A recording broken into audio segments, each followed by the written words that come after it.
Hello दोस्तों, आप सभी का स्वागत है एबीसी कोचिंग यूट्यूब चैनल में। दोस्तों यह वीडियो आप सभी के लिए बहुत ही महत्वपूर्ण होने वाला है। जी हाँ दोस्तों, मैं हूं कविराज। आज की इस वीडियो में कक्षा 10वीं विज्ञान का most important VVI subjective question बताने वाला हूं, जो कि आपके बोर्ड एग्जाम के लिए काफ़ी महत्वपूर्ण होने वाला है। दोस्तों इस वीडियो में जितने भी सब्जेक्टिव क्वेश्चन बताऊँगा उसमें से कई सारे क्वेश्चन प्रीवियस ईयर की बोर्ड की परीक्षा में पूछे जा चुके हैं और बहुत सारे क्वेश्चन जो है वायरल भी हो चुके हैं। जी हाँ दोस्तों, आप सभी से निवेदन है कि जितने भी छात्र इस बार बोर्ड की परीक्षा दे रहे हैं तो सभी छात्र इस वीडियो को पूरा अंत तक देखकर जाइएगा।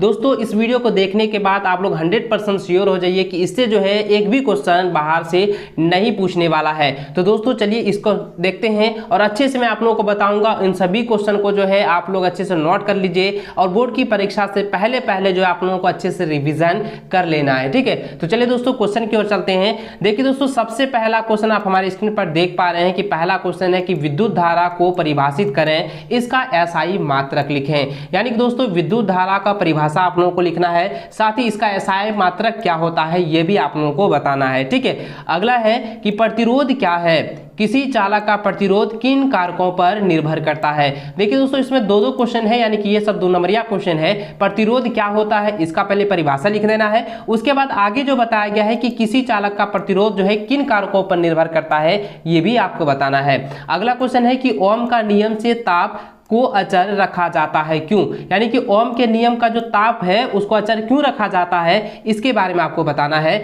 अगला है कि विद्युत टेस्टोर तथा विद्युत स्थिरियों के तापन अवयव शुद्ध धातु के ना बनाकर मिश्र धातु के क्यों बनाए जाते हैं। इसको अच्छे से आप लोग जो है रिवीजन कर लीजिएगा। देखिए दोस्तों इसमें से कई सारे क्वेश्चन आपकी मॉडल पेपर में भी देखने को मिलने वाला है और कई सारे क्वेश्चन आपके बोर्ड एग्जाम में 100% आने वाला है। ठीक है, तो जितने भी छात्र इस बार बोर्ड की परीक्षा दे रहे हैं तो सभी छात्र इस वीडियो में जितने भी क्वेश्चन बताऊंगा उन सभी को अच्छे से रिवीजन कर लेना है और रिवीजन करके जो है बोर्ड की परीक्षा में जाएंगे तो आप लोग 100% श्योर हो जाएंगे कि आपकी जो सब्जेक्टिव है उसमें आप 100% जो है मार्क्स उठा पाओगे। ठीक है, तो चलिए दोस्तों अगला क्वेश्चन की ओर चलते हैं। देखिए अगला क्वेश्चन है कि किसी विद्युत हीटर की डोरी क्यों उत्पत्त नहीं होती जबकि उसका तापन अवयव उत्पत्त हो जाता है। तो ये वाला भी आप लोग अच्छे से रिवीजन कर लेना है। अगला है कि घरेलू विद्युत परिपथों में श्रेणी क्रम संयोजन का उपयोग क्यों नहीं किया जाता है। अगला है विद्युत संचालन के लिए प्रायः कॉपर तथा एल्युमिनियम के तारों का उपयोग क्यों किया जाता है। अगला है ओम का नियम लिखिए और इसका सत्यापन कीजिए, यानी कि सत्यापन करने के लिए कहा गया है। तो देखिए दोस्तों मैं बता दूं कि यहाँ पे जो क्वेश्चन है कह रहा है पहले कि ओम का नियम बताइए। देखिए ओम का नियम को मैंने आपको बताया भी था ऑफलाइन क्लास में, मैं आपको फिर से बता देता हूँ। नियत ताप में प्रवाहित धारा का प्रावल्य चालक तार के बीच के विभांतर के समानुपाती होता है, उसी को हम लोग ओम का नियम कहते हैं। और उसका थोड़ा सा जो फॉर्मूला लिखाए थे I समानुपात R, तो उसको भी आप लोग याद कर लेंगे। और साथ ही दोस्तों मैं बता दूं कि इसका सत्यापन भी करने के लिए मैंने आप लोगों को बताया था, तो इसको भी आप लोग अच्छे से रिवीजन कर लेंगे। ठीक है, अगला है कि किसी चालक तार का प्रतिरोध किन किन बातों पर निर्भर करता है। तो देखिए निम्नलिखित बातों पर निर्भर करता है, वो कौन कौन सी बातें हैं आपको अच्छे से समझाना है, पॉइंट बाय पॉइंट इसको जो है आपको बताना है, इसका आंसर लिख देना है। ठीक है, अगला है कि चुंबक क्षेत्र क्या है तथा इसके क्या गुण है। ये भी आपका जो है 2 नंबरिया क्वेश्चन है। सबसे पहले आपका चुंबक क्षेत्र के बारे में बताना है, उसकी परिभाषा लिखना है और इसके क्या क्या गुण होते हैं ये भी आपको बताने हैं। ठीक है, अगला है कि 2 चुंबकीय क्षेत्र रेखाएं एक दूसरे को प्रतिच्छेद क्यों नहीं करती है। देखिए दोस्तों अगर 2 चुंबकीय क्षेत्र रेखाएं एक दूसरे को प्रतिच्छेद करती है तो ये चुंबकीय क्षेत्र रेखाओं का जो नियम है वो उल्लंघन होगा, उसका जो है प्रतिपादन नहीं हो पाएगा, इसलिए जो है प्रतिच्छेद नहीं होता है। तो इनको जो है अपनी परिभाषा में लिखना है, अपने भाषा के अनुसार लिख देना है। ठीक है, अगला है कि मैक्सवेल के दक्षिणी हस्त के क्या नियम है। तो मैक्सवेल के दक्षिणी हस्त का जो नियम है उसको आपको बताना है। अगला है कि लघुपतन अथवा अतिभरण किसे कहते हैं। दोस्तों लघुपतन के साथ साथ अतिभरण का जो परिभाषा है उनको अच्छे से आप लोग याद कर लीजिए, 100% आप लोग उसको तैयार कर लीजिएगा। अगला क्वेश्चन है कि भूत संपर्क ताप का क्या कार्य है।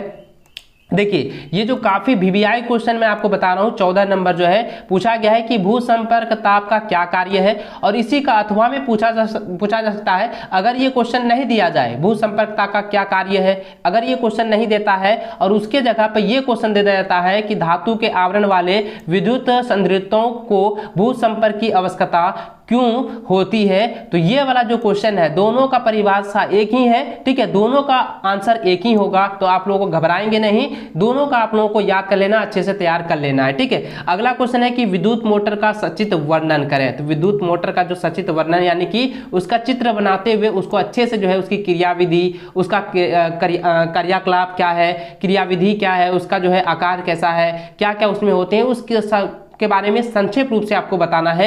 ये जो है आप लोगों का 5 नंबरिया क्वेश्चन है, ठीक है, ये वाला जो है आपका 5 नंबरिया क्वेश्चन है 15 नंबर वाला, ठीक है, इसको अच्छे से आप लोग करेंगे। अगला क्वेश्चन की ओर चलते हैं। देखिए अगला क्वेश्चन कहता है अधातु वर्धनीयता क्या है। तो देखिए दोस्तों केमिस्ट्री का ये सवाल पूछा गया है कि अधातु वर्धनीयता क्या है। इसके बारे में मैंने आपको बताया था कि धातुओं को पीटने पर जो है एकदम पतली चादर के रूप में जो है रूपांतरित किया जा सकता है, उसी को धातु वर्धनीयता कहते हैं। और तन्यता का मतलब होता है जो कि आवाज उत्पन्न करता है, ध्वनि उत्पन्न होता है, उसको कहते हैं तन्यता, ठीक है, इसको अच्छे से आप लोग याद करेंगे। अगला क्वेश्चन है कि सोडियम धातु को मिट्टी के तेल में डुबाकर क्यों रखा जाता है, यानी कि सोडियम के धातु को जो है किरोसन तेल में डुबाकर क्यों रखा जाता है। किरोसन तेल को ही मिट्टी तेल कहते हैं, तो इसको अच्छे से आप लोग जो है रिवीजन कर लेंगे। अगला है कि सक्रियता श्रेणी से आप क्या समझते हैं।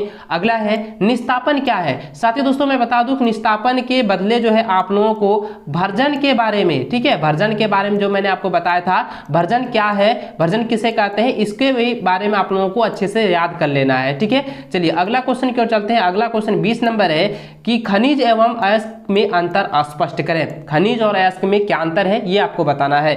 21वां है कि गर्म जल टैंक बनाने में तांबे का उपयोग होता है परंतु इस्पात लोहा का नहीं, कारण बताइए। देखिए दोस्तों गर्म जल टैंक का बनाने का जो प्रयोग करता है उसको तांबे का उपयोग किया जाता है, लेकिन इस्पात यानी कि लोहा का प्रयोग क्यों नहीं किया जाता है, इसके बारे में आपको संक्षेप रूप से बताना है, ठीक है। अगला है कि तांबे की मलिन बर्तनों को नींबू या इमली के रस से साफ किया जाता है, कारण बताइए। यानी कि जो तांबे की जो बर्तनें होती है जो कि पूरी गंदी हो जाती है, जो हरा कलर का हो जाता है, उसको हम लोग साफ करने के लिए नींबू या इमली का रस से साफ क्यों करते हैं, यानी कि खट्टे पदार्थों का जो है प्रयोग क्यों करते हैं, तो उसके बारे में आपको बताना है। अगला है कि प्लेटिनियम सोना एवं चांदी का उपयोग जो है आभूषण बनाने के लिए क्यों किया जाता है। सोना, चांदी और प्लेटिनियम, इन तीनों का उपयोग जो है आभूषण बनाने के लिए यानी कि गहने बनाने के लिए, आप लेडीज सब तो देखे होंगे कि गहने पहनती हैं, तो उसके लिए जैसे कि पायल हो गया, गले का नेकलेस हो गया, इन सभी को बनाने के लिए जो है इन तीनों का जो है प्रयोग किया जाता है। तो क्यों किया जाता है इसके बारे में आप लोगों को आंसर देना है, ठीक है। अगला है कि धातु एवं अधातु के दो भौतिक अंतर बताइए। तो देखिए दोस्तों भौतिक स्थिति में जो है धातु और धातु का अंतर आप लोगों को याद कर लेना है, और साथ ही दोस्तों रासायनिक विधि के द्वारा भी इसका जो है अंतर आप लोग याद कर लेंगे धातु और धातु में। इसमें इन दोनों में से आपको एक को कंफर्म पूछने वाला है, भौतिक वाला हमको लग रहा है कि ये 100% आने वाला है, ठीक है। अगला क्वेश्चन है कि समजाति श्रेणी किसे कहते हैं, उदाहरण के साथ बताइए। तो समजाति श्रेणी किसे कहा जाता है इसके बारे में आपको बताना है। अगला है कि हाइड्रोजनीकरण क्या है। देखिए दोस्तों हाइड्रोजनीकरण क्या है ये आपको पूछा गया है, इसको भी अच्छे से आप लोग रिवीजन करेंगे। अगला है कि एथेनॉल से एथेनाइक अम्ल में परिवर्तन को ऑक्सीकरण अभिक्रिया क्यों कहते हैं। नेक्स्ट है 28 नंबर कि एथेनॉल से एथीन कैसे बनाया जाता है, और एथेनॉल से जो है एथीन कैसे बनाया जाता है ये वाला अच्छे से आप लोग याद करेंगे। साथ ही दोस्तों एथीन से एथेनॉल कैसे बनाया जाता है ये भी आप लोगों को याद कर लेना है, ठीक है। ये क्वेश्चन जो है आपको घुमा के भी पूछा जा सकता है, इसलिए दोनों को अच्छे से याद कर लेना है। एथेनॉल से एथीन कैसे बनाया जाता है और एथीन से एथेनॉल कैसे प्राप्त करते हैं ये भी आपको याद कर लेना है। अगला है कि एल्काइन क्या है, इसका सामान्य रासायनिक सूत्र लिखें, सबसे सरल एल्काइन का नाम तथा इलेक्ट्रॉनिक संरचना लिखें, इस एल्काइन का उपयोग बताएं। देखिए दोस्तों सबसे पहले आपको क्या लिखना है, एल्काइन। एल्काइन क्या है, ठीक है, ये इसको बताना है। साथ में दोस्तों एल्केन के भी परिभाषा आप लोग याद कर लेंगे। साथ ही दोस्तों मैं बता दूं कि यहाँ पे एल्काइन का जो सामान्य सूत्र है उसको लिखना है, और इसका जो है सरल नाम क्या है और इसका इलेक्ट्रॉनिक संरचना किस प्रकार होती है वो भी आपको संरचना लिख कर बता देना है, संरचना आपको बनाकर दिखाना है, ठीक है। और इसका उपयोग भी आप लोगों को 2 से 3 बता देना है। अगला क्वेश्चन है कि समाव्यता किसे कहते हैं। देखिए ये जो है काफी बीवीआई क्वेश्चन है कि समाव्यता किसे कहते हैं, ठीक है। उसके बाद पूछा गया है कि पेंटेन के समावयवों के नाम एवं संरचना सूत्र लिखें। तो सबसे पहले आपको समाव्यता के बारे में बताना है, उसके बाद दोस्तों पेंटेन का जो इलेक्ट्रॉनिक संरचना सूत्र है उसको लिख के बाद संरचना का संरचना सूत्र आपको बता देना है, ठीक है, उसका संरचना सूत्र बता देना है। अगला है कि नर्म यौगिक, ठीक है, यहाँ पे लिखेगा निम्न यौगिकों के आणविक सूत्र एवं संरचना सूत्र लिखें। तो निम्न यौगिक है 31वां नंबर। तो देखिए यौगिक कहाँ पर है मैं आपको बता देता हूँ। देखिए यहाँ पर यौगिक आप लोगों का आगे दिया गया है कि एथीन, प्रोपीन, एथेनॉल, हेक्सेनॉल और मेथनॉल, इन पांचों का जो है आप लोगों को आणविक सूत्र बताना है। ठीक है, देखिए यहाँ पे पूछा गया है ना आणविक सूत्र और संरचना सूत्र, इन दोनों को जो है या पांचों का जो है आणविक सूत्र और संरचना सूत्र जो है सभी को अच्छे से आप लोग रिवीजन कर लेंगे। दोस्तों अगर आणविक सूत्र और संरचना सूत्र आप लोगों को नहीं आता है तो आप नीचे कॉमेंट करेंगे, मैं आप लोगों को जो है एक वीडियो बनाकर जो है बता दूंगा कि किस तरीके से जो है उसका संरचना सूत्र जो है बनाया जाता है और इलेक्ट्रॉनिक विन्यास का जो फिर फॉर्मूला किस तरीके से प्राप्त किया जाता है उसका भी संरचना सूत्र कैसे बनाया जाता है ये भी मैं आपको बताऊंगा। तो दोस्तों नीचे हमें कमेंट जरूर करेंगे। ठीक है, चलिए अगला क्वेश्चन देखते हैं। 32 नंबर कह रहा है कि X एक कार्बनिक यौगिक है जिसमें कार्बन के 2 परमाणु है, यह कमरे के ताप पर द्रव होता है और इसका उपयोग टीचर आईडी कफ सिरप आदि में होता है, आयोडीन कफ सिरप आदि में किया जाता है। तो इस जो एक्स कार्बनिक यौगिक है उसका नाम पहले आपको पूछा जाएगा। देखिए यहाँ पे जैसे कि ए नंबर में दिया है कि एक्स का यूपीएक नाम यानी कि यूपीएक नाम तथा रासायनिक सूत्र लिखे। तो एक्स का यूपीएक नाम क्या है और उसका रासायनिक सूत्र क्या है ये आपको बताना है। ठीक है, साथ ही दोस्तों इसका जो है दूसरा वाला क्वेश्चन पूछा गया है कि एक्स के एथीन बनाएंगे यानी कि एक्स से एथीन कैसे बनाएंगे। तो एथीन कैसे बनाएंगे उसका प्रक्रिया आप लोगों को याद कर लेना है और रासायनिक समीकरण के साथ लिखें, उसका जो रासायनिक समीकरण है उसको भी आप लोगों को अच्छे से याद कर लेना है। अगला है कि X में कितने संयोजी आबंध होते हैं। सबसे पहले देखिए मैंने आपको बताया था ना कि हाइड्रोजन के कितने होते हैं, ऑक्सीजन के कितने होते हैं, एल्युमिनियम के कितने होते हैं, सभी का मैंने तत्वों का आप लोगों को बता भी दिया है ऑफलाइन क्लास में, ऑनलाइन क्लास में, सभी माध्यम में आप लोगों को बताया है। और यहाँ पे जो क्वेश्चन जो 32 नंबर यहाँ पे क्वेश्चन दिया गया है आप यहाँ पे देख पा रहे हैं, ये 32 नंबर जो क्वेश्चन है ये काफी VVI दोस्तों काफी इंपॉर्टेंट है, आपको अच्छे से याद कर लेना है। और इसका जो 4 को दिया गया है, जो तीसरा दिया है कि X के कितने संयोजी आबंध होते हैं, इसको अच्छे से आप लोगों को याद कर लेना है, रिवीजन कर लेना है। और जो आपका डी नंबर दिया है इसका चौथा कि कौन सी गैस उत्पन्न होती है जब यौगिक X सोडियम धातु से अभिक्रिया करता है, यानी कि जब सोडियम से धातु से जो है अभिक्रिया जब करता है तो उसमें से कौन सी गैस जो है उत्पन्न होती है ये भी आप लोगों को बताना है। ठीक है, अगला क्वेश्चन जरा ध्यान दीजिए, काफी इंपॉर्टेंट है VVI और ये रिपीटेड क्वेश्चन भी पूछा गया है और ये वायरल क्वेश्चन भी है। देखिए ये वाला 33 नंबर की मिसेल क्या है, जब साबुन को जल में डाला जाता है तो मिसेल का निर्माण क्यों होता है। तो सबसे पहले मिसेल क्या है ये आपको बताना है। उसके बाद दोस्तों आपको पैराग्राफ चेंज करने के बाद बताना है कि जब साबुन को जल में हम डालते हैं तो मिसेल का निर्माण कैसे होता है, क्यों होता है, ये आपको बताना है। उसके बाद दोस्तों फिर पैराग्राफ चेंज करेंगे, उसके बाद बताएंगे कि क्या एथेनॉल जैसे दूसरे विलायकों में भी मिसेल का निर्माण होगा, इसके बारे में आपको बताना है। ठीक है, इसमें 3 क्वेश्चन पूछा गया है जो कि 5 नंबरिया क्वेश्चन है।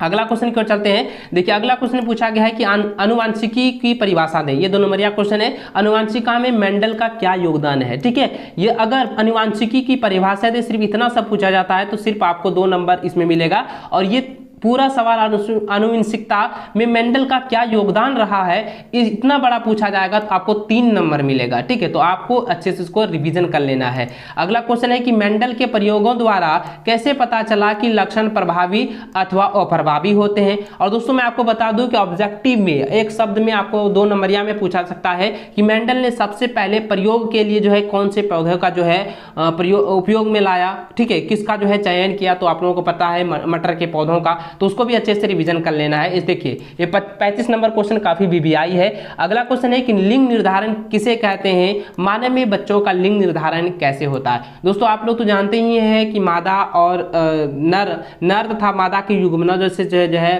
लिंग का निर्माण होता है, तो उसका किस तरीके से होता है, कैसे कैसे फर्टिलाइजेशन होती है, किस तरीके से उसका जो है युग्मनज का तैयार होता है, उन सभी को जो है ब्यौरा में आपका विस्तार से बताना होगा। ठीक है, साथ में दोस्तों XY, ठीक है, उसका भी आप लोग जो है चित्र बनाकर जो है आप लोग दर्शा देंगे। अगला क्वेश्चन है कि बाघों की संख्या में कमी आनुवंशिकता के दृष्टिकोण से चिंता का विषय क्यों है।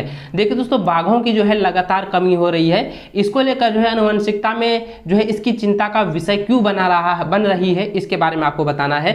अगला है कि चमगादड़ के पंख और पक्षियों के पंख समरूप अंग है कैसे। देखिए दोस्तों चमगादड़ के पंख भी उड़ने का काम करती है और पक्षियों के पंख जो है भी उड़ने का काम करती है, लेकिन चमगादड़ के पंख का जो संरचना होता है, उसका आकार होता है वो अलग होता है पक्षी के पंख के तुलना में, तो इसलिए तो उसको समरूप अंक कहा जाता है। तो कैसे कहा जाता है, इसको अपनी परिभाषा में यानी अपने शब्दों में आपको लिखना है, ठीक है। अच्छे से इसको जो है अच्छे से रिवीजन कर लेंगे। अगला क्वेश्चन है 39 नंबर है कि जीवाश्म में क्या है। देखिए सबसे पहला यहाँ पे क्वेश्चन पूछा गया कि जीवाश्म में क्या है, जैव विकास प्रक्रम में विषय में क्या दर्शाते हैं, ठीक है। देखिए जैव विकास के प्रक्रम की विषय में क्या दर्शाते हैं ये जीवाश्म, तो आपको इसको जो है अच्छे से याद कर लेंगे, रिवीजन कर लेंगे। अगला क्वेश्चन है कि पोषी स्तर क्या है। देखिए उसके बाद पूछा गया है कि एक खाद्य श्रृंखला के उदाहरण दें तथा इनमें विभिन्न पोषी स्तर बताइए। देखिए सबसे पहले आपको पोषी स्तर बताना है, उसके बाद एक खाद्य श्रृंखला का एक उदाहरण बता देंगे। जैसे खाद्य श्रृंखला मैंने आपको बताया था, जैसे घास हो गया, मेढक, फिर सांप हो गया, फिर बाज हो गया, ठीक है। इस तरह के खाद्य श्रृंखला होंगे। उसके बाद घास, फिर मेढक, उसके बाद हो जाएगा सांप। उसके बारे में आपको जो है विस्तार से आपको थोड़ा थोड़ा जो पॉइंट देके बता देना है, ठीक है। चलिए अगला क्वेश्चन की ओर चलते हैं कि अगला क्वेश्चन है 41 नंबर कि परितंत्र में अपमार्जकों की क्या भूमिका है। तो परितंत्र में अपमार्जकों की क्या भूमिका है, इसके बारे में भी आप लोगों को बताना होगा। और ये काफी वायरल क्वेश्चन, ये बार बार क्वेश्चन पूछा जाता है, इसको अच्छे से आप लोग रिविजन करेंगे। देखिए इसमें से आपको बता दूं कि 20 ऐसे क्वेश्चन है जो कि बार बार पूछा गया है, और इस बार इसमें से 23 क्वेश्चन 100% आने वाला। और भी क्वेश्चन मैं बताने वाला हूं, और भी क्वेश्चन आएगा, और ये भी बताऊंगा कि कौन सा क्वेश्चन आने वाला है, कौन कौन सा नहीं आएगा। इसको अच्छे से आप लोग रिवीजन करेंगे। अगला क्वेश्चन की ओर चलते हैं, 42 नंबर है। ध्यान दीजिए यहाँ पे पूछा गया कि ओजोन क्या है तथा वह किसी परितंत्र में किस प्रकार प्रभावित करती है, ठीक है। सबसे पहले देखिए दोस्तों मैं आपको बता दूं कि ओजोन क्या है, इसको अच्छे से आप लोग याद करेंगे। और साथ ही उसका जो फॉर्मूला है O3, उसको अच्छे से आप लोग याद कर लेंगे। O3 जो इसका फॉर्मूला होता है ओजोन का, ठीक है, उसको अच्छे से आप लोगों को याद कर लेना, रिविजन कर लेना है। साथ ही दोस्तों जो इसमें आगे क्वेश्चन जो अटैच किया गया है, मिलाया गया है कि यह किसी परितंत्र में परितंत्र को किस प्रकार जो है प्रभावित करती है, ये भी आपको संकलन करना है, आपको आंसर देना है, ठीक है। अगला क्वेश्चन है कि ओजोन परत की क्षति हमारे लिए चिंता का विषय क्यों है, इस क्षति को सम्मिलित करने के लिए क्या कदम उठाए गए हैं, यानी कि सीमित करने के लिए, ठीक है। ये देखिए ओजोन की परत जो है क्षति हमारे लिए चिंता का विषय है। आप लोग जानते हैं कि सूर्य की किरणों से जो है, सूर्य की पराबैंगनी किरणों को जो है ये छानती है, उसके बाद जो है वो अवशोषित करके जो है शुद्ध यहाँ पे जो है किरणें हमारे पास जो है भेजती है। अगर ये ओजोन नहीं होता तो एक क्षण में हम लोग जो है मर जाते हैं, हम लोग जो है तुरंत तबाह हो जाते हैं, यानी कि जल जाते हैं, ठीक है, सूर्य की किरणों से। तो उससे जो है बचाने के लिए ओजोन जो है हमारे लिए काफी जो है महत्वपूर्ण है। तो ये जो है हमारे लिए चिंता का विषय क्यों बना है अगर ओजोन परत क्षय होने लगी। तो दोस्तों आगे बताया गया क्वेश्चन की इस क्षति को सीमित करने के लिए जो है हमें किस किस से जो है कदम उठाने चाहिए, कैसे कदम हम लोगों को जो है उठाने चाहिए, ये भी आपको बताना है। अगला है कि क्या होगा यदि हम एक पोषी स्तर के सभी जीवों को समाप्त कर दें। देखिए दोस्तों ये काफी बीबीआई क्वेश्चन है और ये रिपीटेड क्वेश्चन है आपकी बोर्ड की परीक्षा के लिए। और दोस्तों आपके मॉडल पेपर में भी ये पूछा गया है कि क्या होगा यदि हम एक पोषी स्तर के सभी जीवों को समाप्त कर दें। अगर पोषी स्तर के सभी जीव समाप्त हो जाएंगे तो सब धीरे धीरे खत्म हो जाएगा, ठीक है, यानी कि पूरा संसार जो है तबाह हो जाएगा, पूरा जो है एक दूसरे पर निर्भर, क्योंकि पोषी स्तर जो है एक दूसरे पर निर्भर होता है ना। अगर एक भी खत्म हो जाए तो सभी पोषी स्तरों पर जो है पूरा प्रभाव पड़ेगा, वो धीरे धीरे नष्ट होने के कगार में आ जाएंगे। इसको अपने परिभाषा के अनुसार लिख देना है, ठीक है। अगला क्वेश्चन जरा ध्यान दीजिएगा, 45 नंबर पूछा गया कि जैविक आवर्धन क्या है, क्या परितंत्र के विभिन्न स्तरों पर जैविक आवर्धन का प्रभाव भी भिन्न भिन्न होगा। तो देखिए दोस्तों सबसे पहले यहाँ पे क्या लिखेंगे, जैविक आवर्धन क्या होता है इसका परिभाषा लिखेंगे, और उसके बाद पैराग्राफ चेंज करने के बाद यहाँ पे जो क्वेश्चन पूछा गया कि क्या परितंत्र में विभिन्न स्तरों पर जैविक आवर्धन का प्रभाव भी भिन्न भिन्न होता है, पैराग्राफ चेंज करने के बाद जो है इसका आंसर आप लोग लिख देंगे, ठीक है। तो दोस्तों इस वीडियो की मदद से जो है आपकी बोर्ड की परीक्षा की जो तैयारी है वो 100% कंप्लीट हो जाएगी। और इसमें जितने भी क्वेश्चन बताए गए हैं इसमें से आपका 23 क्वेश्चन, ठीक है, आपको तो 19 क्वेश्चन वहाँ पे एग्जाम में दिया जाएगा, उसमें से 23 क्वेश्चन टच हो जाएंगे, ठीक है। तो आप लोगों को इसको अच्छे से रिविजन कर लेना है, अच्छे से इसकी तैयारी कर लेनी है। और इसका आंसर भी आप लोग चाहते हैं कि आंसर मैं बता दूँ तो दोस्तों आप नीचे कॉमेंट करके जरूर बताएंगे। और दोस्तों आपसे एक रिक्वेस्ट है कि चैनल पर पहली बार आए चैनल को जरूर सब्सक्राइब कर लीजिएगा।